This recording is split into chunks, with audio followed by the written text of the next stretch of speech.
गरीब भाई की अमीर बहन। किशोर और पिद्दी दो भाई बहन थे। पिद्दी बहुत खर्चीले स्वभाव की थी।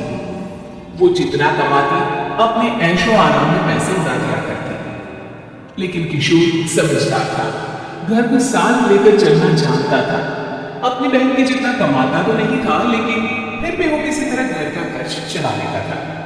एक दिन पिद्दी किशोर से कहती है, किशोर, तुम थोड़ा ज्यादा क्यों नहीं कमाते? मेरे दोस्त रोज मेरा मजाक उड़ाते हैं।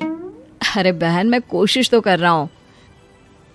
अच्छा सुनो, अगले महीने रक्षाबंधन है, मुझे सोने का हार चाहिए, इससे कम कुछ भी ना लूंगी। अरे दिला दूंगा बहन। किशोर को पूरी रात नींद नहीं आती। उसके दिमाग में बस ये चल रहा था कि उसकी माली हालत इतनी बिगड़ चुकी है, अब वो सोने का हार कहां से लाएगा। अगले दिन किशोर सुबह सुबह घर से ये बोलकर निकल गया कि पिद्दी, मैं गांव से बाहर जा रहा हूँ, कुछ दिन घर नहीं आऊंगा।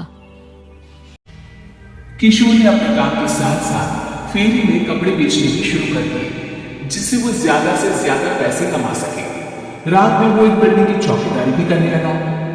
अपने गांव से थोड़ा बहुत समय निकालकर बस कुछ घंटे की नींद ले पाता था। और कब वो कुछ दिन एक महीने में बदल गए और रक्षाबंधन भी आ गया, पता ही नहीं चला।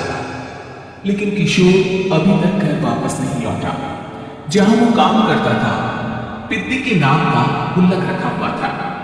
किशोर ने उस गुल्लक को फोड़ा और सारे पैसे इकट्ठा करके एक सोने का हार खरीद लिया। घर में पिद्दी किशोर का इंतजार कर रही थी। तभी किशोर आता है। कहाँ चले गए थे? 4 दिन का कहा था और 1 महीने से पता नहीं कहाँ गायब हो गए थे। मैंने बस एक हार मांगा था और तुमने तो घर ही छोड़ दिया।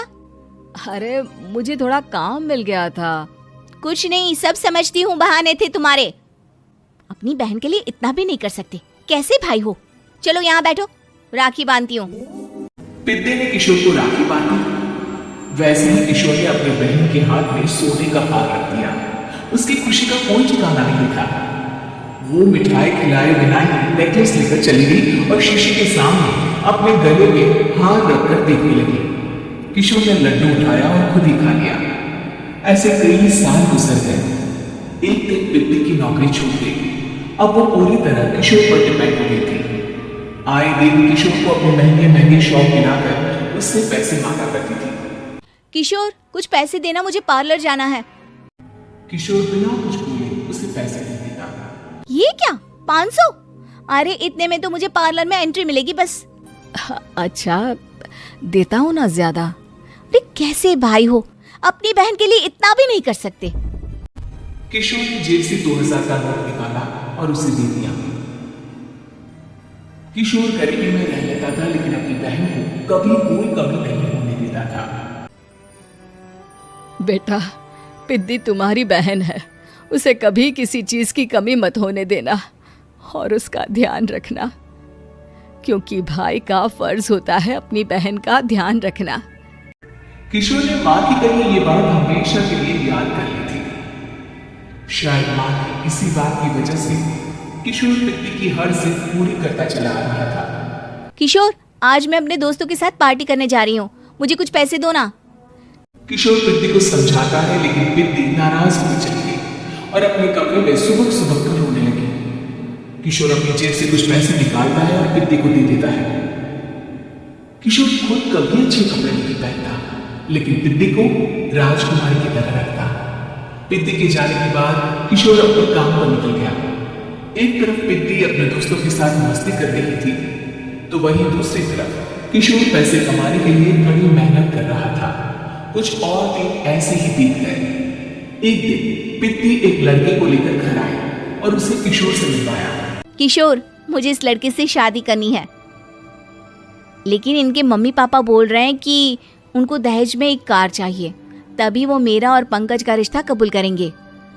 लेकिन बहन, कार खरीदना कोई सब्जी खरीदने के बराबर तो नहीं है। अरे कैसे भाई हो तुम, अपनी बहन के लिए इतना नहीं कर सकते? देखो, मैं ज्यादा इंतजार नहीं कर सकती, तुम्हें 1 साल में मेरे लिए कार खरीदनी ही होगी। अच्छा पंकज, एक काम करो, कल तुम अपने माता पिता को घर बुला लो, मैं उनसे तुम्हारे और पिद्दी के रिश्ते की बात कर लेता हूँ।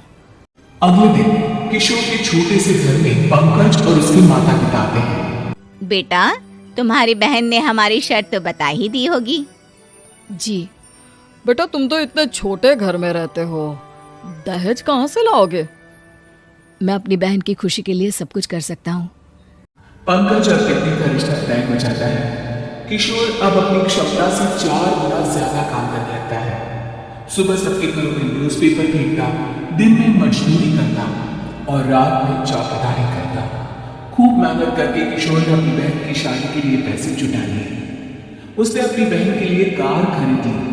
जब वो पिद्दी के ससुराल वालों से मिलने गया तो उन्होंने किशोर से और पैसों की मांग की। इस बार किशोर हार चुका था।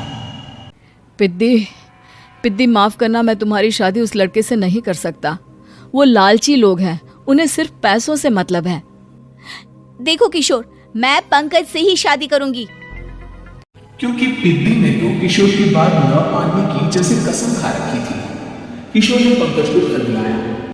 पंकज, तुम अपने माता पिता को समझाते क्यों नहीं हो? भैया, वो हमारी शादी के लिए मान गए, मेरे लिए तो यही बहुत बड़ी बात है।